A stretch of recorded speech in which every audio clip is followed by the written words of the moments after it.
कहानी एक खूबसूरत जंगल में शुरू होती है, जहाँ हर तरफ सब्जा दरख्त और रंग बिरंगे फूल हैं। जंगल में कई जानवर एक साथ रहते हैं। इस कहानी की मरकजी किरदार एक नन्ही सी चिड़िया है, जिसका नाम चंपी है। चंपी हमेशा खुश रहती है और दूसरों की मदद करती है। अरे वाह, आज का दिन तो बहुत खूबसूरत है। सब दोस्तों से मिलूंगी और उनकी मदद करूंगी। चंपी जंगल के मुख्तलिफ जानवरों से मिलती है और उनके मसाइल सुनती है। एक दिन जंगल के बादशाह शेर खान ने जंगल के तमाम जानवरों को एक अहम बात बताने के लिए इकट्ठा करता है।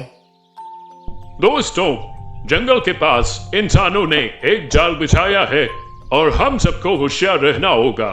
हमें अपने जंगल को महफूज रखना है।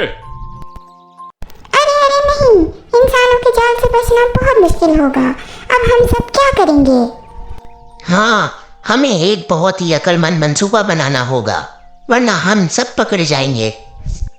चंपी चिड़िया ये सारी बातें सुन रही होती है और वो फौरन एक मंसूबा बनाने का सोचती है। वो शेर खान और बाकी जानवरों के पास जाती है। मैंने एक तरकीब सोच ली है। क्योंकि मैं उड़ सकती हूँ, मैं ऊपर से देखूंगी कि इंसानों ने जाल कहाँ बिछाया है और हमें उसके मुताबिक हरकत करनी होगी। अरे वाह चंपी, तुम तो वाकई बहुत होशियार हो। तुम्हें हम सब की मदद करनी होगी। चंपी उड़कर इंसानों के जाल का मुआयना करती है और वापस आकर जंगल के जानवरों को बताती है कि कहाँ जाल बिछाए गए हैं और कैसे उनसे बचा जा सकता है। दोस्तों, इंसानों ने बड़े दरख्त के नीचे और झाड़ियों के पास जाल लगाए हैं। हमें उन जगहों से बचकर जाना होगा ताकि हम किसी भी हाल में वहां कदम ना रख सकें। ठीक है चंपी, हम सब तुम्हारी बात मानते हैं। हम सब मिलकर एहतियात से आगे बढ़ेंगे। तमाम जानवर चंपी की हिदायत पर अमल करते हुए एहतियात से जंगल के दूसरे हिस्से में जाने लगते हैं, मगर रास्ते में खरगोश जल्दबाजी में एक जाल के करीब पहुंच जाता है। अरे नहीं, मैं तो जाल में फंसने वाला हूँ। बचाओ कोई मुझे। रुको रुको खरगोश, फिक्र ना करो, मैं तुम्हारी मदद करती हूँ। चंपी तेजी से जाल के करीब उड़कर जाती है और अपने परों से जाल को हिलाती है, जिससे खरगोश को मौका मिलता है कि वो जाल से दूर हो जाए। शुक्रिया शुक्रिया चंपी, तुमने मुझे बचा लिया। तमाम जानवर चंपी की बहादुरी और अक्लमंदी से बहुत खुश होते हैं।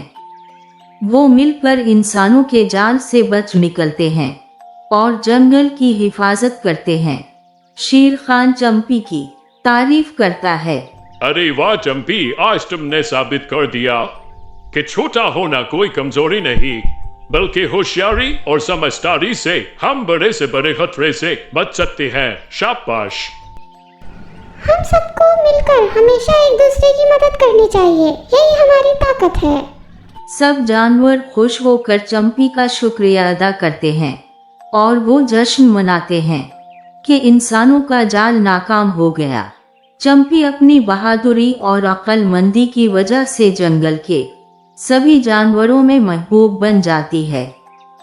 चंपी जिंदाबाद, चंपी जिंदाबाद, चंपी जिंदाबाद, चंपी जिंदाबाद। नतीजा, अक्ल से हर मसला हल हो सकता है और एक दूसरे की मदद से हम बड़ी से बड़ी मुश्किल का सामना कर सकते हैं।